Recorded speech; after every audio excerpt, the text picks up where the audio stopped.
That looks great. All right, we are live. Cool. Welcome everyone. So sorry for the little technical difficulties. I think now the stream is live and running. So the first viewers are already also dropping in. This is great.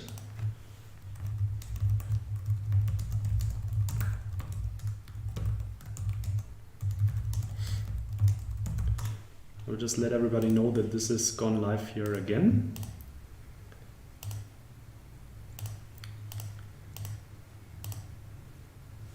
Cool, that seems to work. So welcome, I'm sitting here with BCG Inverto in their Inverto office in Munich. It's really a pleasure for me to have this team here, to have everybody here. Welcome to the first people joining. I see 20 concurrent viewers currently here in the chat. Yes, I know we now restarted the stream, which is why now the other one is inactive. This is now the one that we will use. Thanks for the first 22 people joining. Very much looking forward to today's discussion. And I'd say now to wait for the first people to drop in. Let me just ask, how's it going? How was your day so far today? Very good. Actually, I'm not so much in the office, but it's getting more and more now. You can also see it's getting fuller and fuller as the numbers are dropping now. So it's cool to be back. I'm also finding some new colleagues who have joined us over the last months. Stephanie is for sure one of them. So yeah, feels good to be back at home for me, and yeah, also excited to have this live stream. Yeah. Of course, this is my first time also, so I'm not a big Instagrammer privately, so I'm excited to do this today also. Yeah. Awesome, looking forward. And Elias FC, thanks for joining as well. So just also to clarify this in the very beginning, of course, we are all tested here before we did this. So to comply with the usual health regulations. So this is all taken care of.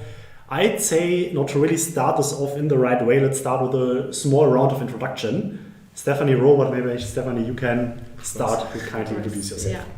So yeah, I'm Stephanie. I'm a consultant at the Munich office of Inverto, BCG. And I have been with Inverto for more than a year now. Yeah, I would say that's the main points for now. Different projects, 3 projects so far. Now I'm on the 3rd one. Cool. Yeah, so my name is Robert. I'm slightly longer here, since almost 8 years. I'm a principal here in Munich. When I've joined this office, we have been less than 10 people, so 7 to 8 years ago. Now we are approaching 40. So it's exciting how much we have grown over the last 3 to 5 years. Of course, I've done many different client projects. I'm focused on industrial clients. I work for a lot of private equity. I've studied industrial engineering before that, worked as a working student for 2 years at BMW. Yeah, I'm still here, right? This was maybe not the plan initially, but so far it went very well, yeah. And happy to join the live stream here today for you. Thank you. Now the first people already writing or in the chat that you're doing great for the first time being on stream. So yeah. I guess the first impression is great. Thank you for joining, Daniel. Appreciate this. So I'd say we go about it in the following way, right? So what is the objective of the purpose of today's stream? So thankfully BCG and Inverto, they agreed to sponsor this stream, to sponsor this video. And I trust we have now 2 really great experts here that can help all of us to understand better what it's like to be a consultant. I know that many people here in the From Learning audience are interested in a career in consultant. I know that there are also some consultants already in the market, in the job for a couple of years watching as well. So I trust we're going to have some tips for them too. And I suggest now that we follow the following program. So we will discuss questions now in 3 areas. So first we're going to talk about more what it's like to get in. What does it really mean to become a consultant? What was your process personally like? What tips do you maybe also have that you can share to somewhat you out there in the audience? This is going to be the first block. Then the second block, we're going to discuss what it's really like to work as a consultant. So once you've made it, once you're in, what is that really like? How's your learning curve look like? Maybe also in the first years of your job. And then third, we're going also to talk about specifically opportunities at Inverto. Inverto is a consulting firm that is part of the Boston Consulting Group. They are focused on procurement and supply chain consulting. They are hiring a significant amount of people this year, as I understood. There are also some links to career events to the international career site below in the video description of the stream if you check it out. There are also several career events taking place in the next weeks. So really have a look there to see whether this is something that might be interesting to you. So in the meantime, Joachim, thanks for joining, Yalfin as well. So yes, we will also pick up questions from the chat. So feel free to just contribute, ask your questions as well to have this discussion here.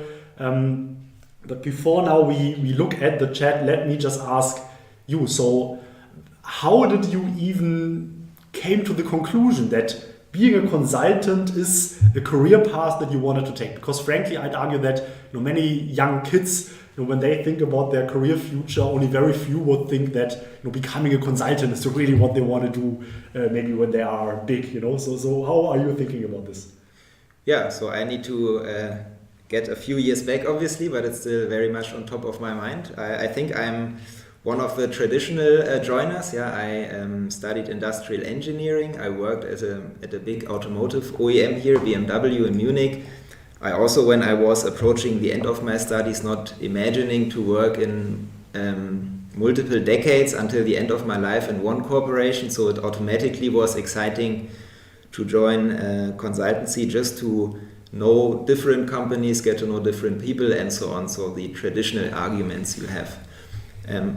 Still, I thought I might not be fully ready, right? I was a very numbers-driven, analytical guy, right? I worked in product development. Obviously, procurement was very close. It's also technical and economically relevant topics. But I was not so good in, let's say, presentations or being in front of people and maybe convincing very senior people. So I also felt I really need to learn this. And I thought a better way is to jump into the cold water and join a consulting company. So this was my personal story. Mm-hmm. At that time also Inverto was smaller, also not part of BCG yet, so it was not so much known. I researched together with a group of friends and study colleagues which consultancies could fit, right? So I applied at multiple ones. And then finally I figured that Inverto has here also a small office in Munich, and I made my decision based on that I like the people, so the MD Lars, which you have seen on the YouTube video, probably some of you last week, was the one giving me the first interview, right? And he's a very open and cool guy. I also mirrored a little bit of myself in him, so I finished this first round, I moved to Cologne and met other people, and this was my decision then, because I liked the company. Also the mix of clients they had. Yeah. I also didn't work particularly in procurement before. I was more an engineer, if you want. And this is how it came across. And of course, no one does this, I think, at the beginning. I didn't plan to stay so long here, right? But it just improved step by step. So all the challenges have been survived by now, so I'm still very happy with the decision. That's great.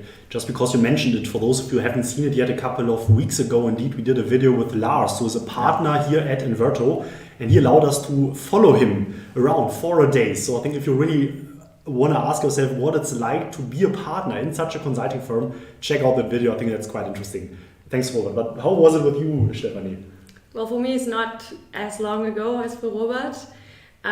Doing my studies, doing my master's, I already worked part-time, and there we had consultants at work that kind of supported us doing our work, and like talking to them during lunch break and also working with them, I figured that could be a good starter after my master's, because as Robert mentioned, it's a fast-paced environment. I wanted to learn a lot. I like the idea of like seeing different industries, having different projects. I remember that moment when I went to work by bike and I thought about like what I'm gonna be after, or what I'm gonna do after my master's. And I was thinking like driving the same way to the same place every day, sitting at the same desk with the same people. It just didn't seem like me. So I figured consulting could be a good way to circumvent that. And it's just, it's an exciting industry to work in. The things that you mentioned very much resonate with me, right? I mean, to some extent, maybe there are the cliche reasons you want to see different things, lots of industries, lots of projects, and this was the same for me. But I mean, it's really true. This is really what it's like. I think it's really like almost virtually no other job where in that short amount of time you have the opportunity to look into so many different clients, projects, industries, functions. I think it's really, really difficult to get this type of overview about the general business world, right? Then doing it in consulting. I think this is really a major appeal of the job, at least from my perspective. Absolutely. And it remains to be so, right? And there are all the surrounding experiences which you also have, right? You meet many, many different people. You can judge on people maybe a bit earlier and faster how they are. You still need to work with everyone, right? In a positive environment. That's also exciting, right? Even if it puts you, of course, in very cold water, and maybe even if you need to work with people with whom are you not friends initially, if you want. Yeah, that's also challenging, but it's very rewarding when you have done a successful project or many successful ones afterwards. Yeah. No, thanks, Robert, and also the other ones for joining. So Max, Annabul, Alex, Nicoletta, thank you for all of you. So we'll pick up some of your questions in a moment now.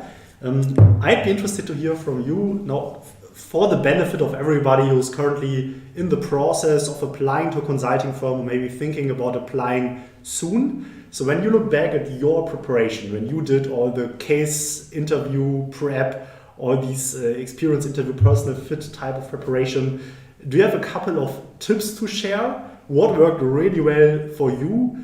What should the audience do, the people that are currently in this process of getting into one of these firms? How can they prepare?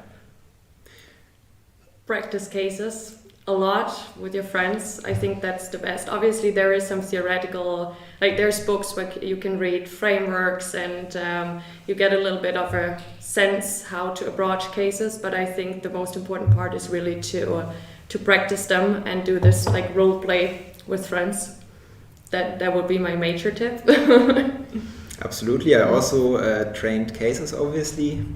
The other thing is that you need to just stay calm, be true to yourself, be authentic, and don't get, let's say, nervous or too excited about it. I think that's a big portion of the magic, because a case interview is not like an exam in the studies. You are not left alone. You can ask any questions, and questions are very welcome, because this makes the interviewer feel that you are investigating and approaching the question in some extent. And this is almost in all cases what we want from you, right? So understand the problem, ask the questions, and make your recommendations out of it. Yeah? So therefore, for now, I cannot understand why I was maybe a little bit nervous, because I can just ask any question, right? And then we will get to a result.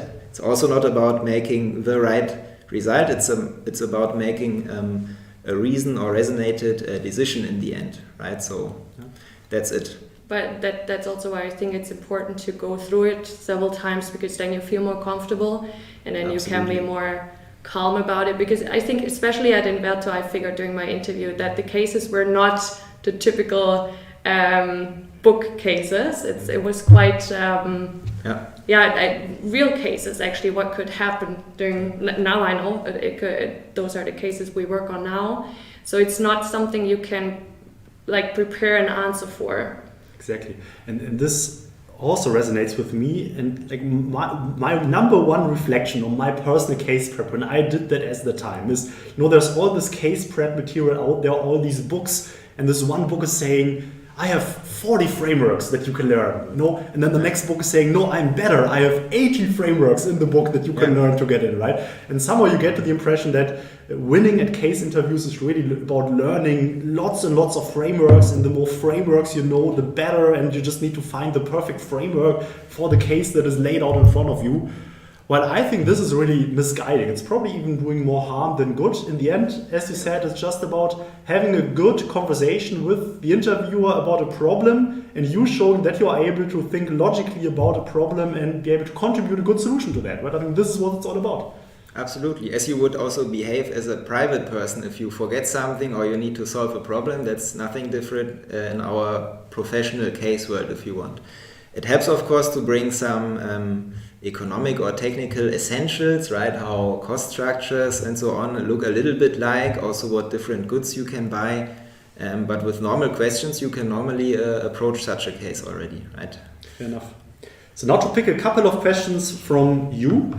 So Alex, you are asking what profile is necessary to get an internship at Inverto? Can you briefly comment on that for everybody who's interested in that? Yes, just to make a disclaimer to our watching HR people, I've not read the job profile officially, but we are looking for people who are during their bachelor or master studies, who have shown, let's say, some ambition and practical experiences already, who are at first place interested in technical and economical areas, which can be in procurement, but could also be closed departments, right? It's not tied to procurement only, it could be product development, we have marketing people, sales people here.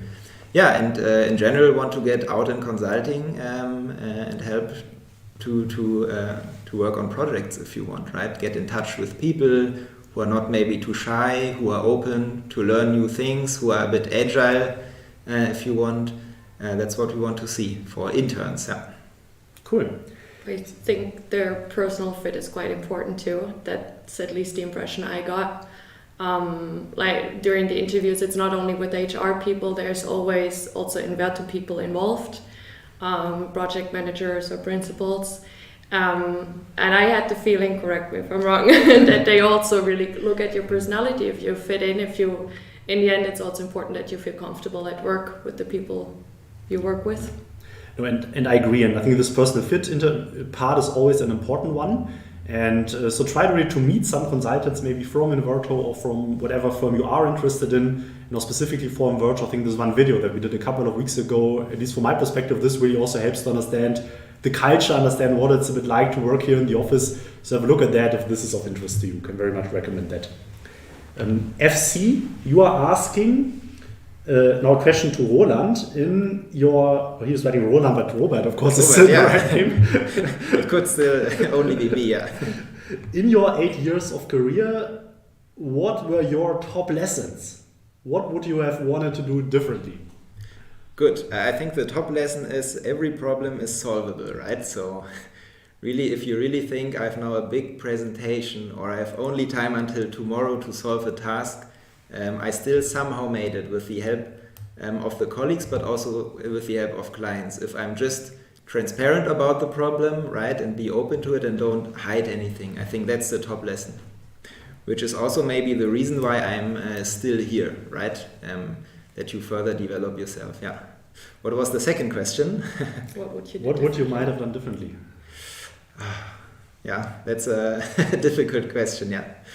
I think afterwards you are always a bit smarter, right? I also regret some instances where I might have not convinced people perfectly enough from the first time, where I might have been a bit too nervous in the first years in approaching people.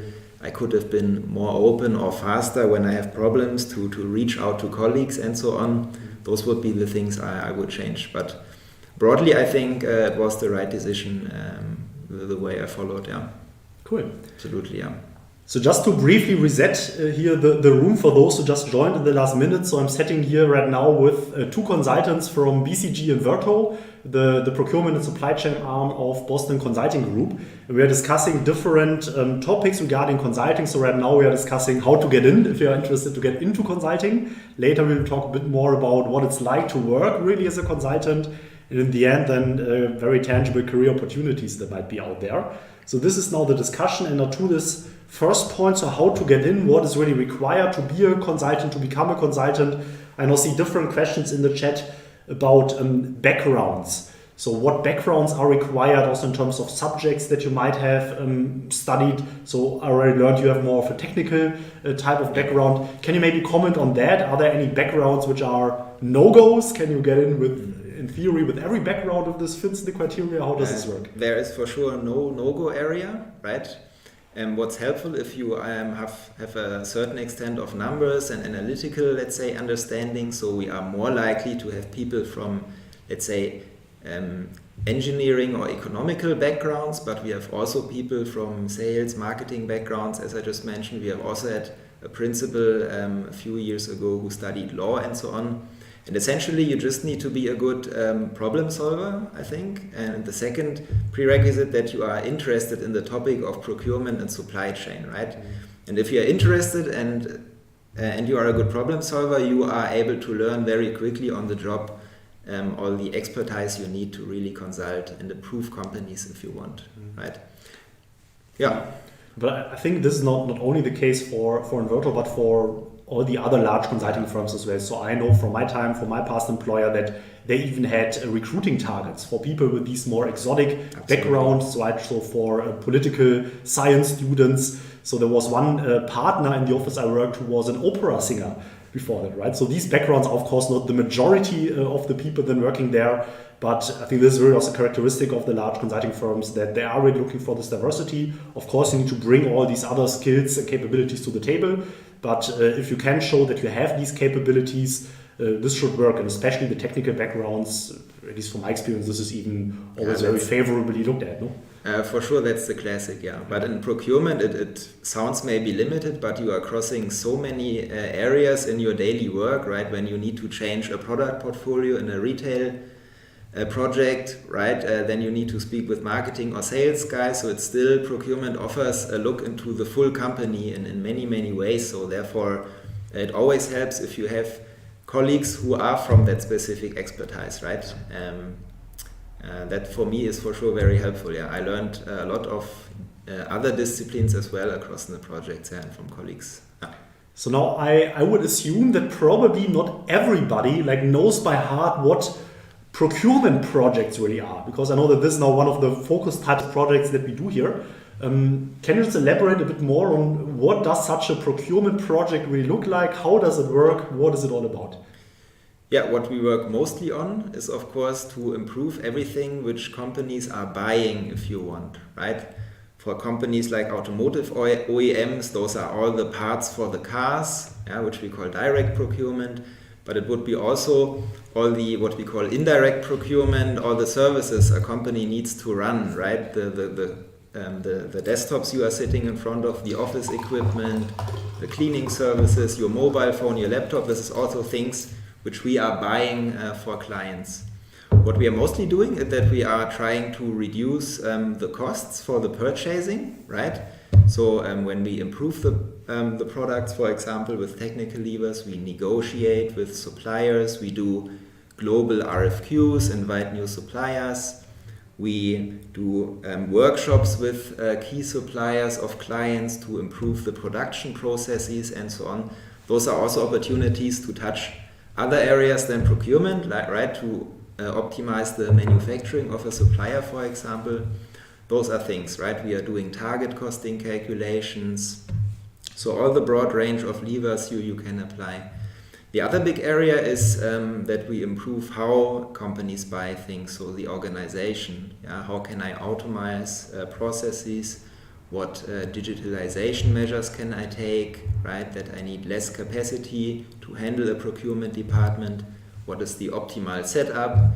Is it fully centralized, as in many retail chains, or more decentralized when they have very different products to buy a company? So those are the typical ranges we are working on, right? And now, I think we can also slowly move to the second aspect of really working as a consultant. I think this is now a good transition. And I'd love to hear from you now, Stefanie, given that you now a couple of years into your career, already a bit more of a senior consultant. So on these types of procurement projects that Robert was just describing, what would be really your role as a consultant on the ground working on these topics? How would your day really look like? It obviously depends a bit on the project, but usually you have a certain work stream or initiative, what we call, that you as a consultant are responsible for. Sometimes it's several if the workload is just too much to handle by one. And then if it's a typical what we call co-sourcing project, that's when it's more about buying things. Then we take full responsibility for this initiative from beginning to end. So it starts usually with doing market research, getting prices from different suppliers, analyzing these. That's a bit number crunching then, but also doing the negotiations with the suppliers and in the end the awarding scenario. When it is more a process optimization or digitalization project, then it cannot be really generalized because it depends on the client and what they need. Mm-hmm. Yeah, as a consultant, if I might add to that, you are really the go-to person of the client for a specific work stream if you want. It's typically the commodity buyer or procurement manager of a certain range of goods which you want to optimize. You are head of the analytics, you want to understand the cost structures of the different items you have.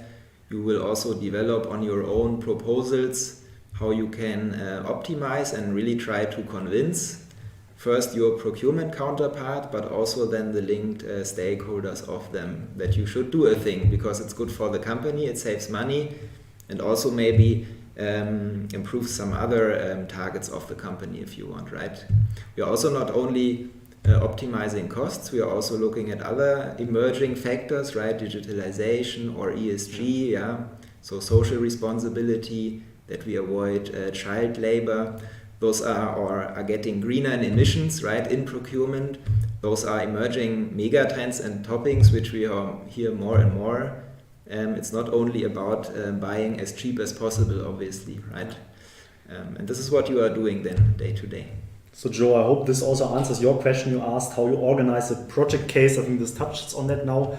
And just now also from my experience, I also did a couple of procurement projects in my time in consulting. What I always was most fascinated by is really the fact that these types of projects, probably unlikely most other types of projects, enable you to, while you are doing the project, really see the result, the impact of what you're delivering, right? Because often first you start with sizing some potentials, preparing the measures, but then often really you accompany the client in conducting the negotiations with the suppliers, really trying to get the cost savings, and then in the end you're also really measured by the results that you bring, by the cost savings that you can deliver. And I think that's really can be super rewarding to really see what the results are that you delivered for the client. It's not theoretical at all. It's really, really hands-on. This is personally what I find most fascinating about these types of projects. I think procurement is in this regard, and you are absolutely right, Heinrich, very unique. Procurement is very good measurable, right? And also the impact really happens during the time where we are still at the client, right? And then you can see what do you have spent before we arrived, how does the situation looks like afterwards. It's not like a strategic market entry which happens years after the project has been carried out or never happens. It is something which we make ourselves responsible for, and therefore it's sometimes very challenging that it's so measurable, right, procurement, but when you got it and got there, it's something you can celebrate with your counterpart. Yeah. And also to actually see the happy faces of the clients in the end. Like, I think in the end, consulting is the service. And when you see the impact on the cost savings, but also if you optimize processes, how to make their work easier, basically, that is pretty rewarding too. Yeah. So what I always love to hear most from seasoned consultants like yours is really some cool anecdotes, maybe some war stories. Can you just tell us some of your really most memorable moments, really what happened on projects, interactions with clients, things that really stick? Can you share some great anecdotes with us also? Who wants to start? Yeah. You can go first. I might not tell everything. Can switch off the camera. Yeah, no.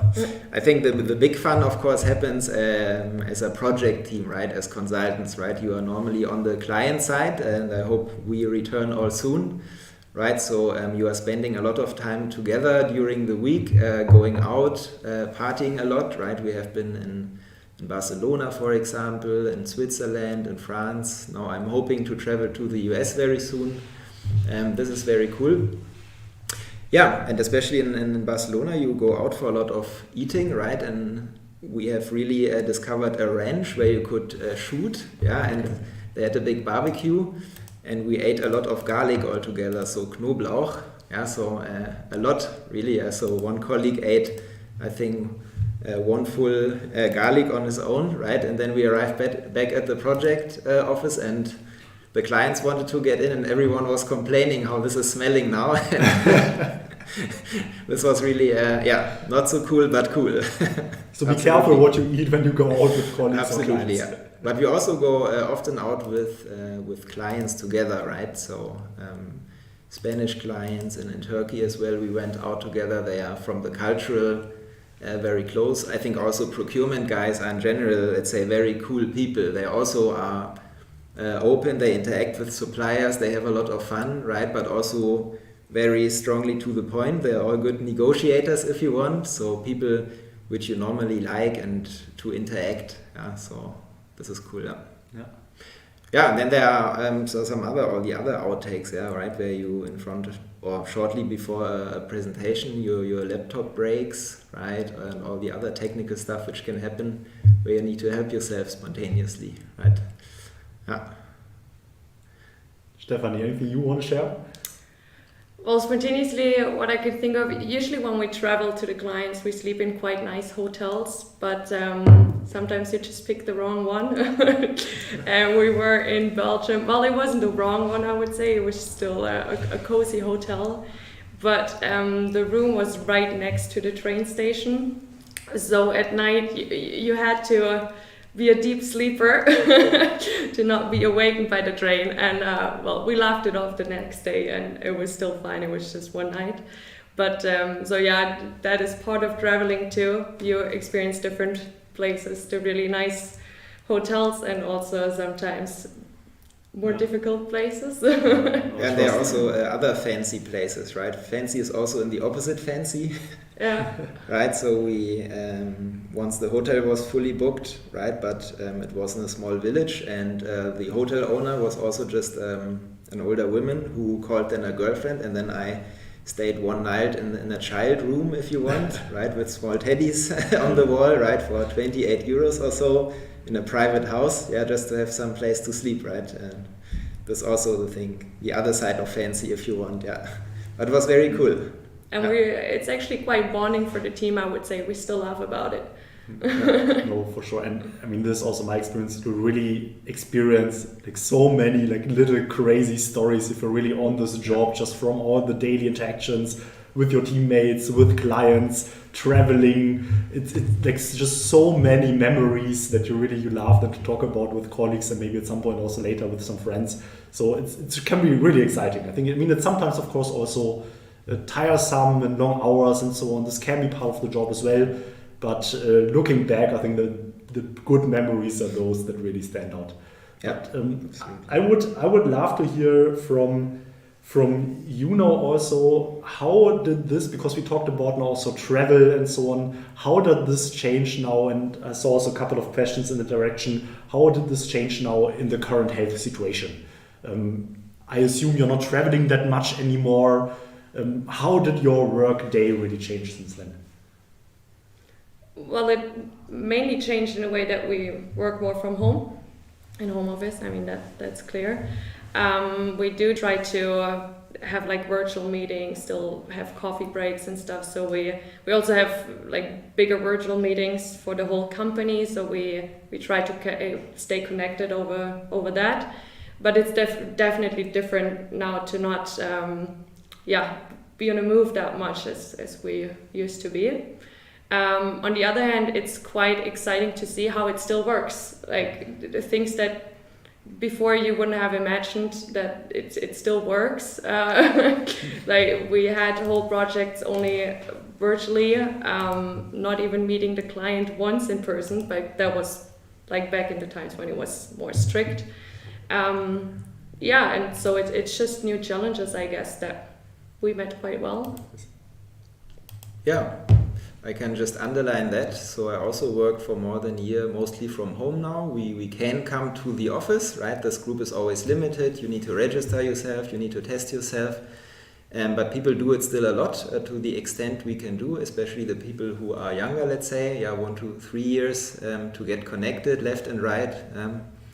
That's helpful. I'm also, as Steffi told, very surprised that we can still do our work only remotely, right? I thought always I need to travel there, I need to go to people, I need to pull the data myself, right? This was not true, right? But still, some significant parts are missing. It's so interesting to visit a production, right? To visit some suppliers, right? I have been at a hot foundry in Barcelona, for example, that you can really see and feel the products and also see the people. Let's see how this behaves in the future, but clients and we are very much looking forward to returning, right? The numbers are dropping very well now, hopefully the last time, so that we can go back to the clients. But for sure, it will remain a mix in the future, right? We will always, I think, stay to ask clients how much we shall be on site, because this also consumes time, of course. So I think somewhere between the past and between remote only will be the future, but for sure a lot of on-site interactions. It's just so necessary for the work. Although I have to say I started during Corona, and I'm surprised. I feel like I'm still quite well connected to my colleagues, especially in Munich. Somehow we still managed to work that out. Cool. Thank you. I think this is interesting to many of you watching here. And now I also see several questions. I think Elias, Tarun, and a couple of others who ask a bit more on the relationship of Inverto and Boston Consulting, how this works together, how you interact maybe also with other colleagues from Boston Consulting. Can you just comment a bit more on this, how this works really in practice when you are a consultant here at Inverto? Yeah, maybe put in very simple words. So we are normally doing procurement within a bigger, let's say, strategic transformation project of BCG, right, where we are the procurement guys. So we are working within a BCG team, but we are still a standalone company and a standalone work stream, right? And it's just a perfect match, right? BCG, of course, has a way more, let's say, global network, big clients and corporations who want to do procurement also, but maybe not only a procurement project. So, but since procurement, as we just discussed, is giving so much, let's say, early impact also to finance such big programs, we are very much on board in the big transformations here. Yeah. Mm-hmm. Sometimes also, I mean, BCG has also an own procurement department, which by itself here in Europe is a bit smaller than us. We work also together on the same products, right, when we add our experiences up. But this is how it works, yeah. So if we are a client, we are also sitting together often, right, as our work streams are very much connected. We are speaking to the same counterparts. It's just very much more impactful. We are on a broader footing, right? We are not only speaking to a CPO. We have access to the full board. From BCG colleagues, we hear what's going on in the company in general, right? So that we are a bit much aware also what's relevant for our procurement work stream. Yeah.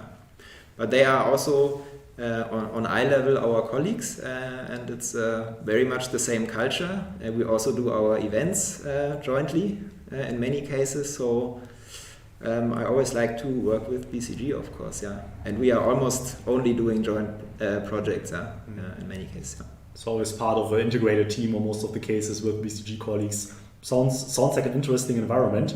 And so if anybody of you maybe is thinking about joining a career in consulting, if you think that this might be something for you, I know I was told that Inverto is hiring a significant number of new consultants in this year across their European offices. So if you check out their career page, you see that they have here in Munich, in Cologne, but also in other countries offices, and I believe also opening up new offices at the moment. So there was also a question in the chat about the Amsterdam office.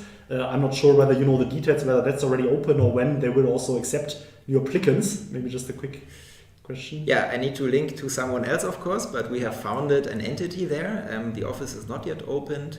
I'm not sure whether you can apply already, but it should be available soon. Yeah. But so contact our HR here in Germany, they will know the latest state. Yeah. I know that some HR colleagues are also watching, so just write the HR team an email and I trust they will come back to you in a timely manner. And for the others of you, if you check out the video description of this live stream, there you will see some links to some career events which are actually taking place in the next weeks. So those are German events for the German office. But as I said, they also have open position in many other European countries as well.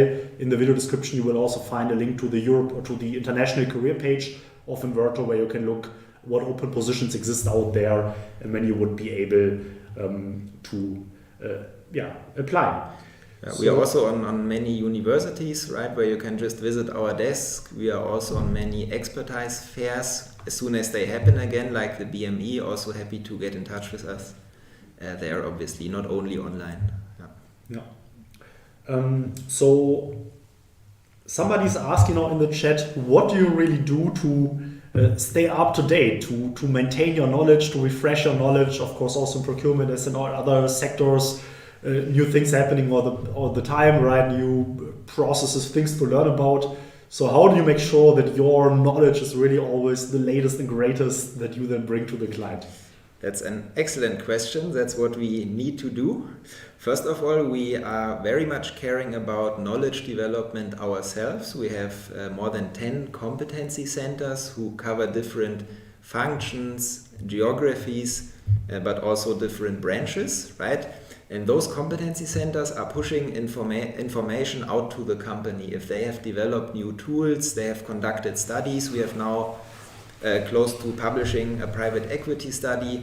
This is not what we are not only publishing in newspapers, but we are publishing it as an email and in our intranet so that information gets available to everyone if you want. We have also dedicated experts who can answer on certain topics if you want to reach out. We have an expert network if you want, right? This already helps a lot, of course. For myself, I also read publications from big organizations or fairs like the BME, but also studies from other companies who are doing procurement consulting. And of course, I work with the clients, right? So what they are doing, what's also required in their branches, what measures of change. This is, I think, the third element what I am taking care about. Yeah, and then also there's the whole BCG network, which is again much more global and broader. Also different areas of expertise. If I need to know how to do something in marketing, or I need like an elevators expert because I'm working for such a company. There for sure I always find someone who has worked in either a company or for a certain specific topic, or how can I buy sugar or so, right? You will find an expert somewhere in this global corporation, I'm 100% sure, until now. Yeah. Cool. So several of you, so VJ, but also I think I saw one question further above on that topic, interested in the whole process of also winning new projects, acquiring new business, if you want to put it this way. Can you also talk about that? So how is the process looking like of working together maybe with a new client or getting an additional project with a client you're already working for? Or maybe also how are colleagues of different tenure levels involved in this process? Can you also comment a bit on that? You mean when we have won a project and we will get onboarded if you want? No, rather this whole process of participating in pitches, trying to get new business, convincing new clients, of working together with you, how that works. Yeah, okay. Let's say we have different pitch channels if you want. They are the personal connections of our MDs if you want, with former clients who just want to continue project work. Also, we get just a lot of, from our name, a lot of requests from companies who are interested in getting a proposal, right? But also in our competency centers, we are actively approaching clients where we think there is a need for a project, right? In private equity, if we see a big deal happening, we would see who knows a person there, and this could be a good procurement opportunity and so on. And of course, a lot of projects are coming within the BCG scope when there is a transformation going on, a due diligence or a merger where procurement could be a topic. This is also an opportunity for us. When we are trying to approach or acquire a new client, right, there is a pitch team in place with a very experienced staff, but also with consultant support always, where we present ourselves, where we describe clearly what we think is helpful for the client, what we think would be realistic targets to set, what could be a reasonable project scope for us, so that we can seek a discussion.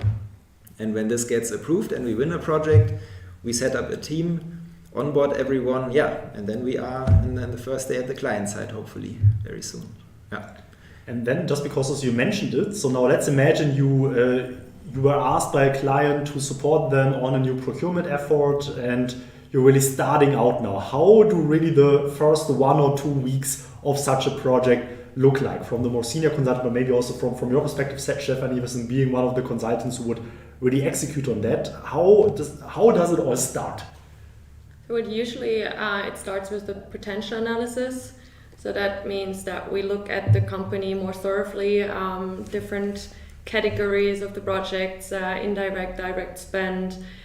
We just get a grasp of what does the company actually spend the money on, where does the most money go, and where do we see the best potential to decrease those spendings and make savings.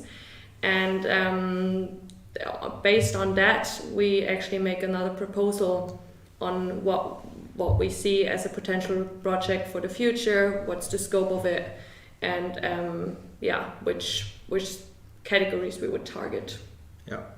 But also around that content, let's say, it's also important, of course, to get to know the people behind that at the client. So when we have the first day at a client, normally within the first week, we do a big kick-off round. So introducing us to everyone who is relevant to such a project, which is normally the procurement department. It could also be colleagues from the R&D, product development, marketing, who have some stake in procurement, if you want.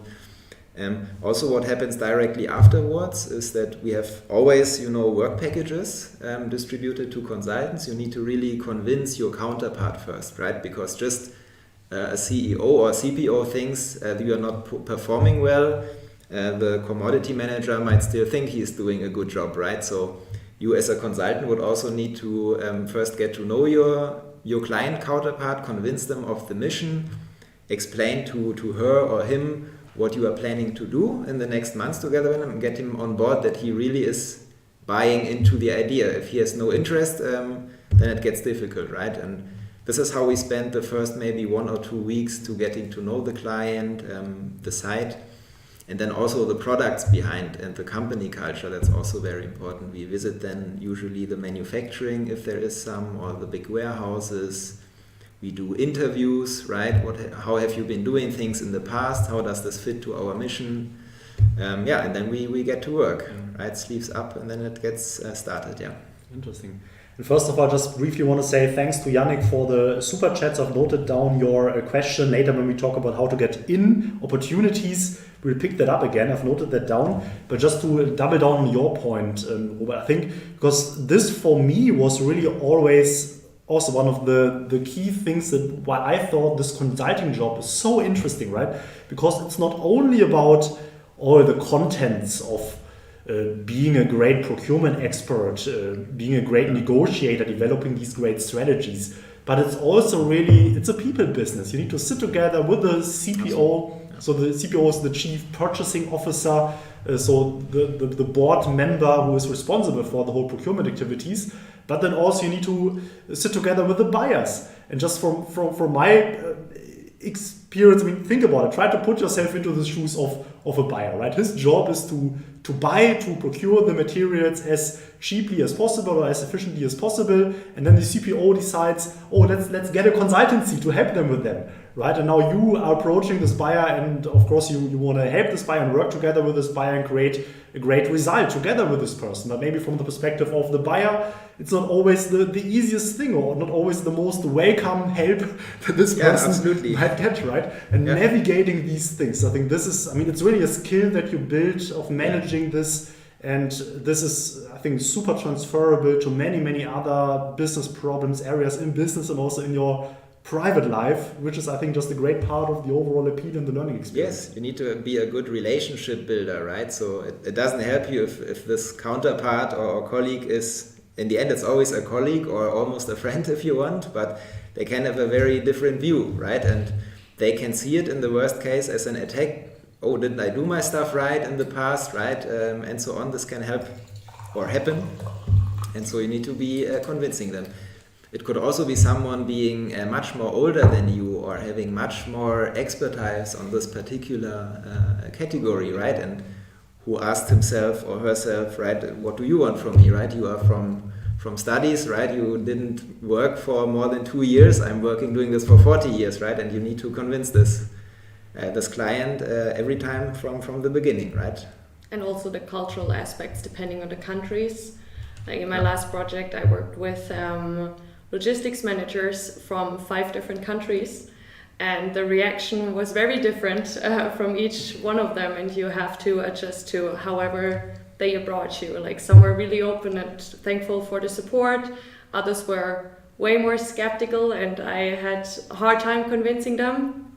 And so you just have to adjust to the situation, and it makes it very dynamic and interesting. Yeah. That's interesting. I think both of you touched a couple of times also on working in other countries, this more international experience.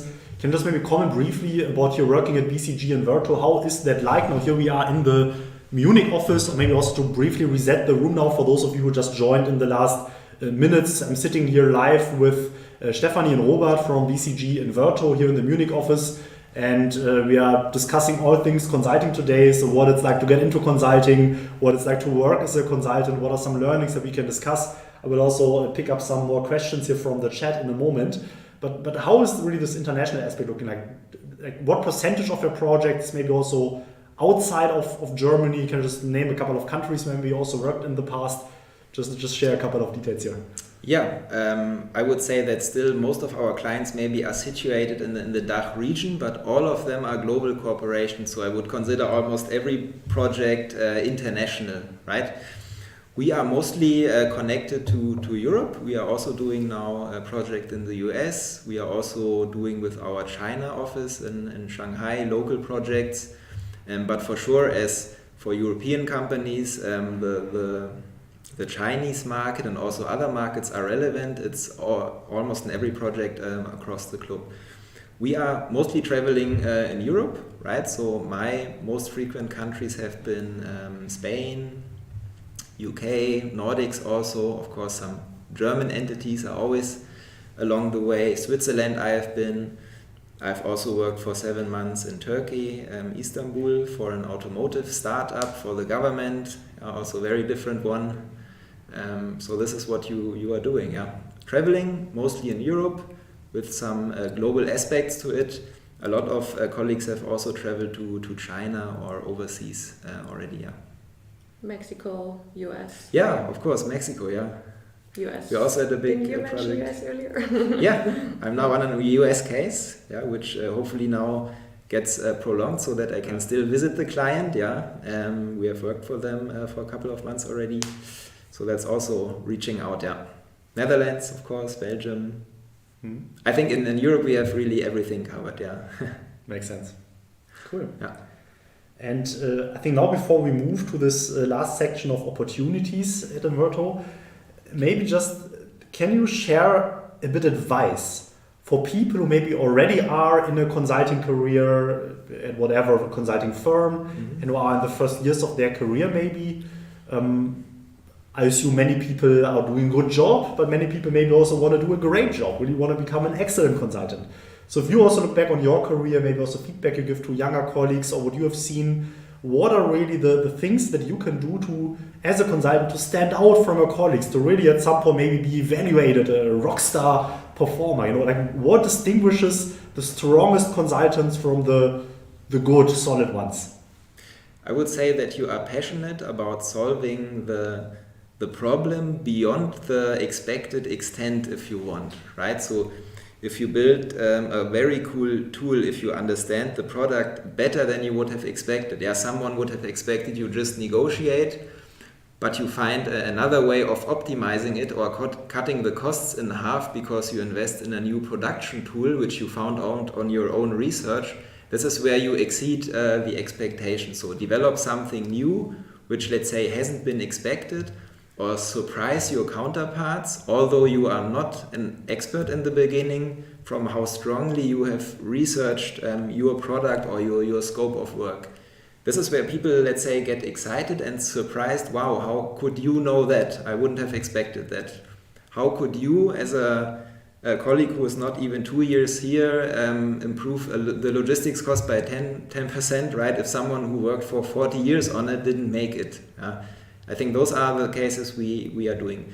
It helps a lot when you are getting the outside perspective. You are not in German betriebsblind, right? You get in there, not influenced, you look at the data, right? I think this maybe helps to discover to do some stuff completely differently than in the past. Yeah. I think those are the things you can do. Any tips from you as a more junior consultant, maybe, Stefanie? Well, I was once told, and it really stuck in my mind, make mistakes, but don't do them twice. So when you do it, it's fine, get over it. Everybody does it.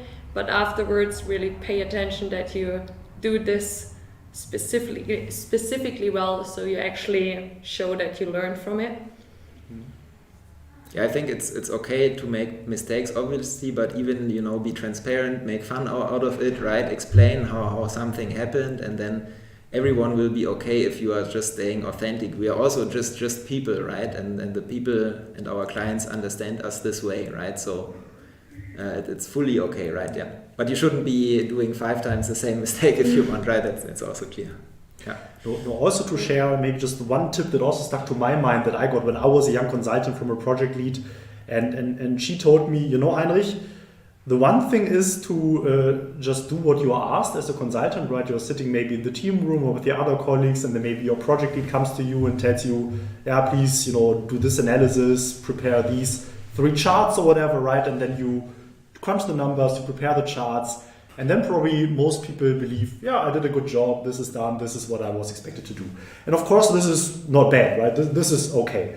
But then what she told me about project at the time, what really stuck to me is that then the very good consultants, what they do is then they look at that and then they ask themselves, okay, if I take this and if I then show this to my team, if I show this to my project lead, if I show this to my partner or maybe to the client, what will likely be the next question that this person will ask, right? So if they look at the numbers, okay, like what is the logical next step? I mean, what will they now want to know next, seeing the results from what you did?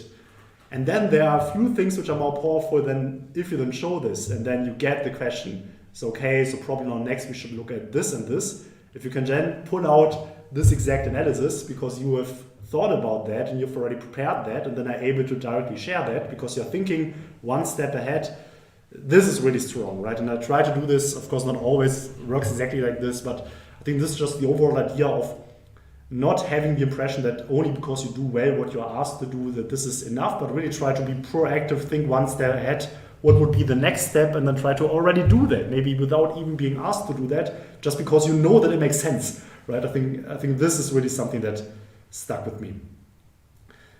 Okay. You're absolutely right. I also recommend to the colleagues start with the end in mind. What should be the result of it? We are not here to analyze data. We are here to develop recommendations and improvements, right? And to assess on it. You're absolutely right. Yeah. Thanks. I think what I struggled with a little bit, and I think it's even more challenging now that we work so much virtually, that you communicate, like really talk about everything you do, talk about the thoughts you have, because this is how you can brainstorm and like your thoughts build up on another person's thought. So really speak about what's going on in your mind and like the knowledge you acquire, and that usually leads to the best results, I think. Makes sense. Makes a lot of sense. And Max, also thanks to you for the super chat. He has a question, I think, directed to you, Robert. He's asking, how would you explain the value of an industrial engineer, i.e. to a consulting recruiter? Because he feels that this is misunderstood and many recruiters do not really know what this is all about. I mean, is this the impression that you share, or don't you really think that this is even the case? The value from an engineer to whom? To a recruiter, if you want to get into consulting. I think itself don't need to be explained even, right? I also have this impression. I think engineers bring a broad range of exactly the skill set we need, right? It's all the analytics, the datas and numbers connecting. Also maybe in some cases designing products, that's super helpful. If you can then also be, let's say, a good manager, if you can also get warm with people, bring the right soft skills, this is really the best people you can get, right? Also, when I look at MDs and successful managers, right, those are the people who can not only speak and sell themselves well, they also really know how things and products work in detail, right? This is the most impressive combination I always see, right? Someone who grew from the bottom and then learned to manage and sell also. Yeah. So for me, self-explaining, I always like engineers. I must say, Max, frankly, also from my experience, I mean, I don't have a technical background, but for me, I always saw it as a plus. Also, I understood the recruiting processes of the big firm. If you have such an engineering background, people like that. This will not at all be seen as something negative, so I don't think you should have any issue here. No. But now let's maybe indeed move to this. I think this was also a good transition to this next topic of really opportunities in consulting. I got a couple of miscellaneous questions, which I think still are interesting, maybe also to more than the people who asked them. So let me just pick them up. And here one was from you, Yannick, that you asked earlier. So you are specifically asking about the situation of experienced hires. So if you already maybe have about 4 years of non-consulting work experience and now you want to do the transition into consulting. And here I know that also Inverto is hiring profiles like that, right? Maybe from an industry background or so. Do you have any tips that you can share to these experienced hires, so maybe not fresh out of university? What is really important for them to successfully make the case to then get into a role in consulting, for instance, at Inverto?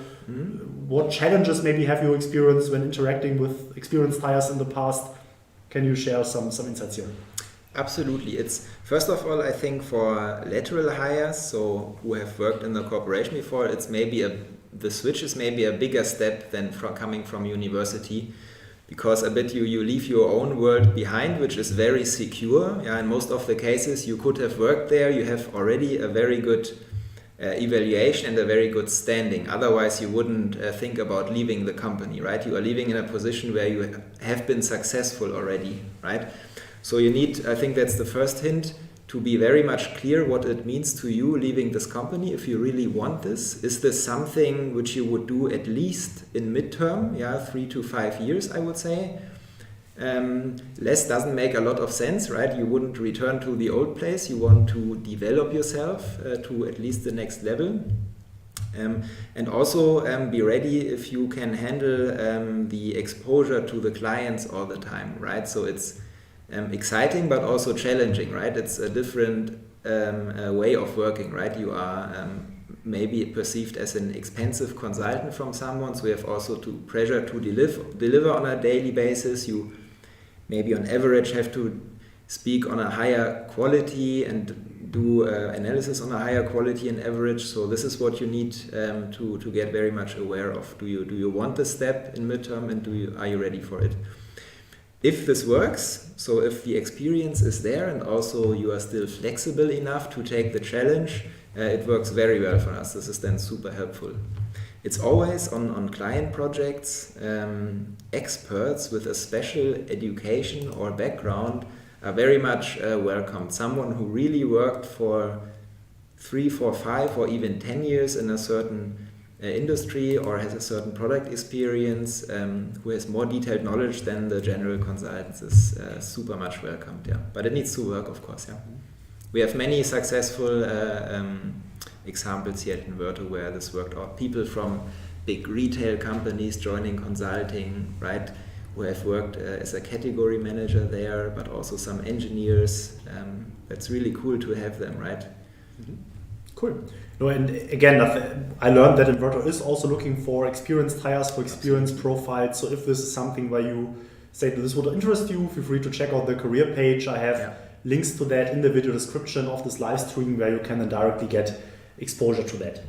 So now diving more into these opportunities of at Inverto. So Dylan is asking whether you could share a bit more about your policies or your initiatives on work-life balance. Of course, it's well known that consulting, the work-life balance maybe is not the very best compared to some other jobs, but what is Inverto specifically doing to get that in control, at least to make this bearable, to improve this, and also on diversity. So what is Inverto doing on the topic of diversity? Yeah, maybe the working preference or work-life balance, right? We are just about to publish a new policy here. First of all, every project creates its own space where we define clearly the working preference of all the project members. Yeah, we have a template, and also we do talks to each of the project members what their preferences are. Are you someone who likes to get up early? Are you someone who works later at night? Do you have other commitments like children or other stuff which you need to take care about privately? Other hobbies, sports also, which you want to do? that we can just build this in our project planning and take care about it. Normally it's possible to cover all this, right? But then we have also, on the other hand, clear limits where we say no to weekend work, where we set clear cut-off times, like it depends on the project, 5 or 6 or on Fridays, or an early bird evening, or during the week where we always meet for dinner in a fixed time, where also the project lead and the seniors have a clear commitment behind it. Yeah? And finally, also in the future, we want to measure ourselves against that. Yeah? So in the BCG projects, it's common, and in ours, it gets also common that we can vote on a weekly basis how the situation is, what we need to improve, and that we create an open space to speak up there. Yeah. But as a project, we are very much individual. We organize our own, right? And it's about the project leader and the colleagues who create this atmosphere. And we have a strict guidance to that, to adhere to that. Mm-hmm. Absolutely. So there are, I think, also a couple of more questions on the work-life balance. So Aaron also asks now, exactly does this look like at Inverto, the work-life balance? Again, I think we all understand that probably it's a bit more in consulting than in other roles, but can you share a bit more details on, typically maybe how long it goes in the evening, some things about that? Yeah, typically, so I think the more action-related days are Monday to Wednesday, if you want, so after the weekend. On average, I could say in the last 7-8 years, we maybe start between 8 and 9. Yeah, depends on the last team event, of course. And we would leave a client office maybe at 7 or 8, and then you could still work in the hotel until 9 or 10 maybe. Yeah, so that's the longer version of it. Thursday is normally the day where you travel back, so you quit to work at 6 or 5, a bit earlier, maybe do something in the plane, but most people doesn't. And then on Friday, when you approach the weekend, I think there is a clear cut-off at 5 or 6 p.m. Latest, in the afternoon, when you also start to meet here at the Bierkühlschrank, right? You have socializing events and so on. And also there's a clear no to weekend work. Yeah. So Monday to Wednesday, I would say majority of work. Thursday is sometimes steering committees or often big client meetings, saying goodbye to the client in the evening. Friday is the more cuddly socializing office day, I would say, where you meet in the evening, drinking beer or wine, what you like. But also on Friday, we go often as an office out to lunch together, for example, and so on. Yeah. And weekends is free, and I also in my role have managed that 99%, I would say, of the time. It's all about planning, right, as always, and we try to plan as good as possible. We have projects which run maybe between 6 to 12 months where you can plan. Yeah, it's not the 2-week projects. So if you do that well, maybe 90-95% of those events are not happening. Yeah. As it was also mentioned about diversity, I was thinking there's actually a team built up. HR took an initiative, and they solely focus on analyzing and also finding solutions to make life easier for women in consultancy, make them come and stay to Inverto. Yes, we have just recently founded an internal project, even with many people involved, Women at Inverto, where we specifically look at the needs of our colleagues here, right? How you can do also a long-term career, how we can help. We already have a lot of people all the time in parent time and so on, but how can you really bring back those people and have a long-term perspective, but also have a focus on hiring more women colleagues. I don't know the number yet, but I would say we have already a very good women share. Yeah, so there are many more other colleagues like Steffi joining the projects. But diversity is also not only women; it's also intercultural aspects, right? Our projects are comprised of many different offices we have, and also many different client interactions. Let's not forget that, right? You have many different global entities and countries you are working on. So it's really a melting pot of everything if you take the clients also into account. And therefore, it's very intercultural, I would say. So someone is asking about internship positions in Germany, whether they are open. So yes, this is the case. Inverto is very much looking for interns in Germany and other European offices as well. So here once more, if you check out the video description to this live stream, you will see first of all some career events which actually take place in the next weeks, specifically for the German offices. So have a look at that. But then there's also a link to the international career page for open position in other offices as well. I trust many other offices are looking for internships as well. So this is very much the case, very much open. Maybe just now also to come to the next point in terms of opportunities at Inverto, can you share a bit more on what the interview process at Inverto currently looks like? So for the people who might now be interested to potentially look into a career here at BCG Inverto, what would really the steps be? How would this work?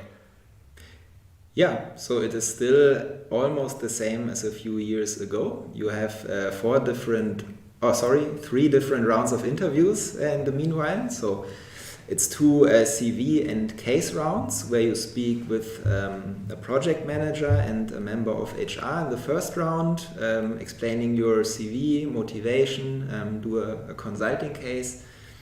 In the second round, you speak to a more senior person, a principal like me, also again about your motivation and a consulting case. And then in the third round, you will do a presentation to an MD, which you have prepared. Yeah, so the topic is of your own choice. You can prepare the presentation and just need to convince the MD of your storyline, and also will get asked some questions. Yeah, and that's it. This is, let's say, a good filled morning or afternoon for you. It takes a few hours, and then the decision will come within the next days. On top of that, you are also doing a small analytics mathematical test, I think with 20 questions or so in between, and that's it then. That's the process. I think it's pretty cool that, because it's is it still all in one day? All in one day. Yeah, because then in the end you have that interview with the MD, and it kind of shows the culture of the company, I think, or that was my perspective when I had my interview, that an MD takes the time to get to know you. There was no decision made yet if they take you or not, and still, they take the time.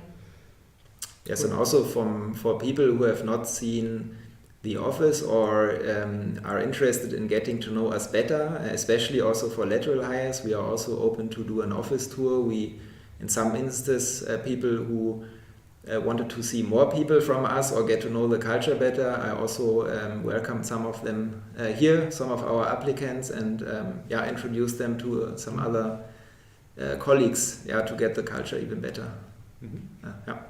No, and I can really recommend that. So especially in Munich, now the office is a really great, really cool atmosphere. So if anybody of you is interested to join the Munich office, I can really recommend just to visit it here. It's, I think, a very positive and great atmosphere. I got a couple of questions on the language topic. So first of all, what language do you usually use in your daily work? So do you mostly here in Germany communicate in German, or is it mostly English, because maybe most of your clients communicate in English as well? And then also on the language requirements to get a job at Inverto. So of course English will be required, I'd assume, but how is it with the local languages? So here in Germany, German, or then the local languages of the other offices. So if you apply there, what level of proficiency is required? Yeah, so I would say in simple words, local for local if you want. So in German clients, you speak German, as we do in our German offices. But English is still the most frequent language, as all the clients are international corporations, so document needs to be handed outside of the German circle. So at least you need to be very confident in presenting in English and be fluent, business fluent in this area, for sure. And then as a second language, which is normally your first language, it helps to have the local language for sure. Yeah, so in Germany to speak German. We've also just discussed it before the camera switched on. Yeah, so in the Copenhagen office, right? It's clients want that you can speak Danish. So there, I'm not sure whether it's an official requirement, but it helps to get there. Anymore, but definitely it helps. Yeah, only English I think is the least one, but typically we speak our local language plus English. Yeah. No, makes sense, and this is also my experience. So even when you work with these large German corporates, still most documents that you create are then in English. You might interact with them in German if you talk to them, but then of course, because they then work with international teams, at least the documentation, the written part is then usually done in English. If we have people who speak other languages, we would staff them on projects if this is helpful. Spanish cases in Turkey, we staffed a Turkish consultant just to get a better atmosphere to the client, right? If we can do that, we also do it, yeah. That makes a lot of sense. I think we are now at a position where we can slowly now wrap up. I just want once again make you aware of the career opportunities that you have. You will find the links in the video description currently at Inverto. Are there maybe on this topic any last messages, any last things you want to share? Why should somebody start at Inverto? What are you most passionate about when you think about your current job here at the firm? Yeah, when people ask me why did I join and why I'm still here, it is still the open culture and the down-to-earth atmosphere, if you want. Yeah, it is not, we are not, let's say, very high-rising. We don't wear ties anymore, even at clients, if you want. We are super cool and helpful, no elbows, and we are all friends with each other, right? And I think this is really what you also need to make successful projects happen. And still, the main reason why I am here, if you want. Of course, combined with my interest in the topic, but even for myself, I'm not so much interested in what projects I'm doing. It's about having also a good time with the people, right? That's it. If you in general are, let's say, ambitioned, bring some analytics, can present well, right? Feel confident, you want to have different clients and get to know different people, you might be the right colleague for us, the right future colleague, yeah. I think especially now it's exciting to work in procurement because it got so much more attention due to Corona, and procurement itself, it was such a neglected field, I feel. And now it goes really through a transition. Sustainability becomes more important, digitalization becomes more and more important. We can also see that in our projects that the themes switch a bit. So it's cool to be a part of that and develop with it. Thank you, great. Absolutely. And I think now I'm just left with saying thank you to the two of you, Stephanie, Robert, both consultants here at BCG Inverto in the Munich office. Thanks for answering all the questions, having this discussion. So for sure, I learned also a couple of things new here today. So thanks for that. Very much appreciated that. And of course, I also want to say a big thanks to all the people that joined us in the chat. So here I can see that about 2,600 people joined us now over the last 1 hour and 16 minutes or so. Wow. So I think that's quite great as well. Thank you for your interest. Let's see if we maybe do a similar format again in the future. So all the best to you. Good afternoon to those of you sitting in Germany or in whatever time zone you're sitting at the moment. Thank you. And yeah, all the best to everyone. Yeah, thank you. It was a great experience, and maybe we see some of you in the future. Would be great. All the best. Thank you. Bye-bye. Bye-bye.